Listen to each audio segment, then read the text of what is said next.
নবায়নযোগ্য শক্তি উৎসের একটি উদাহরণ হলো। তাহলে এখানে আমাদের দুটি বিষয় জানতে হবে, একটা হচ্ছে যে নবায়নযোগ্য শক্তি কাকে বলে এবং হচ্ছে নবায়নযোগ্য শক্তির বেশ কিছু উদাহরণ রয়েছে। এগুলো যদি আমরা মনে রাখি তাহলে এই প্রশ্নটি সহজে আনসার করতে পারবো। যেমন দেখি যে নবায়নযোগ্য শক্তি। আচ্ছা, এই নবায়নযোগ্য শক্তি কাকে বলে বা মানে ডেফিনেশন বলতে কি বোঝায় সেটা হচ্ছে যে শক্তি বারবার ব্যবহার করা যায় অথবা যে শক্তি একাধিক ব্যবহারের ফলেও নিঃশেষ হয় না তাকে হচ্ছে নবায়নযোগ্য শক্তি বলা হয়। তাহলে এই ধরনের প্রশ্ন অনেক সময় পরীক্ষায় থাকে যে নবায়নযোগ্য শক্তির উদাহরণ মানে কাকে বলে এটা। এবার আমরা দেখি যে নবায়নযোগ্য শক্তির কিছু উদাহরণ রয়েছে, উদাহরণগুলো আমরা একটু জানবো। যেমন হচ্ছে নাম্বার 1 হচ্ছে যে সৌরশক্তি বা সূর্য শক্তি, সৌরশক্তি বা সূর্য শক্তি যাই বলি। 2 হচ্ছে বায়ু শক্তি। 3 হলো সমুদ্র স্রোত। 4 হচ্ছে পারমাণবিক শক্তি।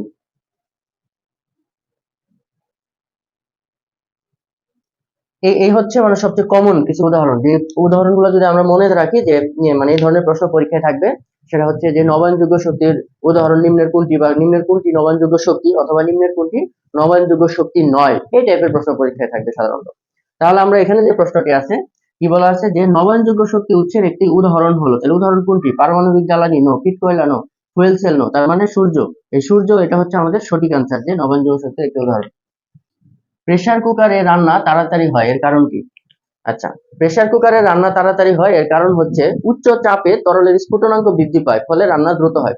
স্বাভাবিকভাবে যখন তরলে তাপ দেওয়া হয় বা পানিতে তাপ দেওয়া হয়, পানি সাধারণত কি 100°C তাপমাত্রায় বাষ্পীভূত হয়ে থাকে। কিন্তু প্রেসার কুকারের ক্ষেত্রে এখানে ভিন্নতা রয়েছে, যে প্রেসার কুকারে যখন আমরা রান্না করি তখন এই যে জলীয় বাষ্প উৎপন্ন হয় পানির মাধ্যমে বা পানির জন্য যে জলীয় বাষ্প উৎপন্ন হয়, সেই জলীয় বাষ্পের বহির্গমন নিয়ন্ত্রণ করা হয়। কারণ জলীয় বাষ্পের বহির্গমন যখন নিয়ন্ত্রণ করা হয় তখন এটা জলীয় বাষ্পটা বাইরে যেতে পারে না, ফলে ভিতরে পানির উচ্চ চাপ সৃষ্টি হয়। উচ্চ চাপের ফলে স্ফুটনাঙ্ক বৃদ্ধি পেয়ে তা কি হয় 130°C বা সেন্টিগ্রেড তাপমাত্রায় ওঠে। তো এই হচ্ছে মানে মূল কারণ এখানে দেয়া আছে, এখান থেকে আমরা দেখে নিতে পারি যে মূল কয়েকটা বিষয় মনে রাখবো, যে বাষ্পের বহির্গমন নিয়ন্ত্রণ, পানির স্ফুটনাঙ্ক বৃদ্ধি, ফলে কি অভ্যন্তরীণ চাপ বৃদ্ধি পায়, ফলে 130°C পর্যন্ত মানে সেন্টিগ্রেড তাপমাত্রায় পৌঁছে যায়। তাহলে এক কথাই বললে হচ্ছে উচ্চ চাপে তরলের স্ফুটনাঙ্ক বৃদ্ধি পায়, এই হচ্ছে কারণ। এখন আমরা আনসারটা দেখি যে রান্নার জন্য শুধু তাপ নয় চাপও কাজে লাগে, এটি সঠিক নয়। বদ্ধ পাত্রে তাপ সংরক্ষিত হয়, এটা সঠিক নয়। যে এখানে যেটা আছে সি নাম্বারে উচ্চ চাপে তরলের স্ফুটনাঙ্ক বৃদ্ধি পায়, এই সি নাম্বার হলো সঠিক আনসার। 2 নাম্বার সঞ্চিত বাষ্পের চাপ রান্নার সহায়ক, এটাও সঠিক নয়।